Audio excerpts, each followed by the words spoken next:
ओम नमः शिवाय। आज आम महाशिवरात्रि किछि नियम संपर्क में जानिबा। महाशिवरात्रि नियम। प्रतिवर्ष महाशिवरात्रि जागर फाल्गुन मासर कृष्ण पक्ष चतुर्दशी तिथि पालन कराए। एही दिन रे माता पार्वती और प्रभु शिवशंकर विवाह संपन्न होता है। सेथिपाई एही दिनटी को महाशिवरात्रि रूपे पालन करा जायता। ता सहित विश्वास रही जे एही दिन पृथ्वी रे 12 प्रकारर ज्योतिर्लिंग आविर्भाव होते। सेथिपाई मध्य एही दिनटी को जागर रूपे पालन करा जाए। चलित वर्ष 2025 मसीहा फेब्रुआरी 26 तारिख रे महाशिवरात्रि अनुष्ठित होबाकू जाउछि। अनेक शिवशंकर भक्त माने महादेवंकर नाम जप करिथांती। महाप्रभु शिवशंकर हेउछंती दयालु भगवान। भक्त माने प्रभु को जहाँ मनस्कामना करिथांती बा मागिथांती प्रभु शिवशंकर ताहा अवश्य पूर्ण करथांती। महादेव को जेते सबु सुगंधित पुष्प एवं विषाक्त फूल अत्यंत प्रिय होता है, जेपरिक नागचंपा, धला मंदार, अरख, गयस, स्वर्णचंपा, टगर, धला दुदुरा, विषफूल, बेलपत्र अत्यंत प्रिय होता है। शिवंकर बेलपत्र अत्यंत प्रिय, तेणु शिवरात्रि दिन शिवशंकर को 21टी किंबा 108टी किंबा 3टी किंबा 7टी बेलपत्र रे श्रीराम नाम लिखि शिव को अर्पण कले महादेव अत्यंत प्रसन्न हुअन्ति। कारण महादेव शिवशंकर सदासर्वदा श्रीरामंकर ध्यान रे मग्न रहिथांती। तेणु श्रीराम और शिवशंकर एकापरी होइथांती। ता सहित एही दिन बेल, नड़िया, विभिन्न प्रकार फल, चना तथा बरकोली मध्य शिवरात्रि रे शिव को अर्पण करा परिबे। समस्ते महाशिवरात्रि व्रत रखिपारे, से किसी असुविधा नहीं। जो मैंने व्रत रखिए संकल्प नहीं व्रत रखा उचित। वर्ष वर्ष तपस्या करी जो फल मिले नहीं, गोटे दिन यही व्रत रखी सबु मनस्कामना आपण पूर्ण करें।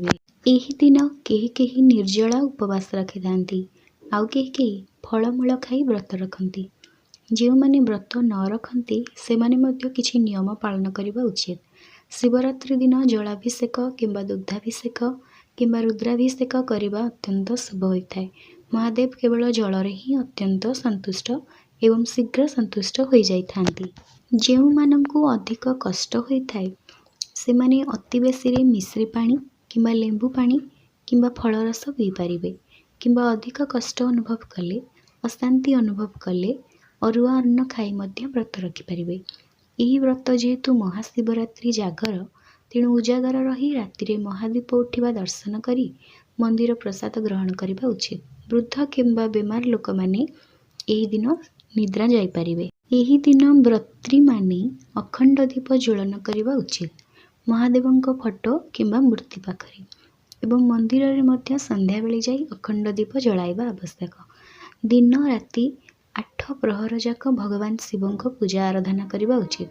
शिव सहस्र नाम, शिव पुराण, शिवरात्रि व्रत कथा, शिव भजन, पंचाक्षर मंत्र, शिव स्तुति, शिव स्तोत्रम, शिव अष्टकम उच्चारण किंबा पढ़ी पारिबे बा मोबाइल रे सुनी मध्य पारिबे। किछि नहले आपण ओम नमः शिवाय मंत्रटी को दिन सारा जप करि पारिबे। एहा द्वारा शिवंक कृपा अति शीघ्र लाभ करिथांती। शिवरात्रि दिन क्या अधिक कथबार्ता किंबा गरम व्यवहार किंबा झगड़ाझाटी करंतु नहीं।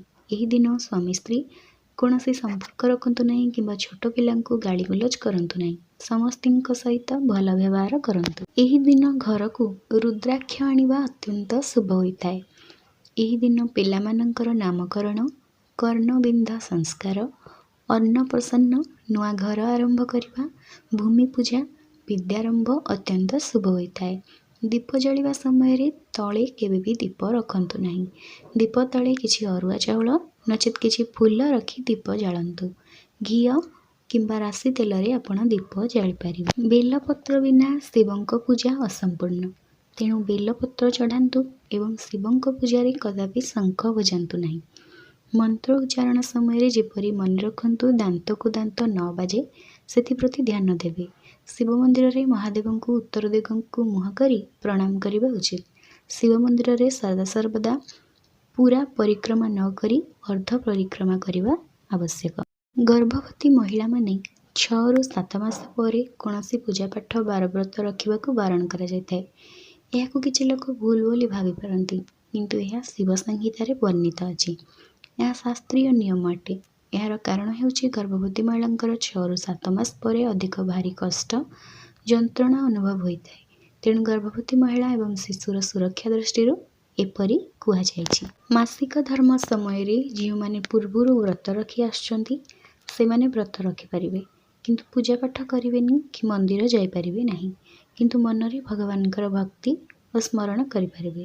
ଶିବ ପୂଜାରେ କେବେ ବି ଏହି 7ଟି ଦ୍ରବ୍ୟ ପୂଜାରେ ଅର୍ପଣ କରିବେ ନାହିଁ, ଯଥା ତୁଳସୀ, ଶଙ୍ଖ ଜଳ, ହଳଦୀ, ହଳଦୀରୁ ପ୍ରସ୍ତୁତ କୌଣସି କୁଙ୍କୁମ ଓ ବ୍ରୋଞ୍ଜର କୌଣସି ପାତ୍ରରେ ଜଳ ଅଭିଷେକ କରିବେ ନାହିଁ।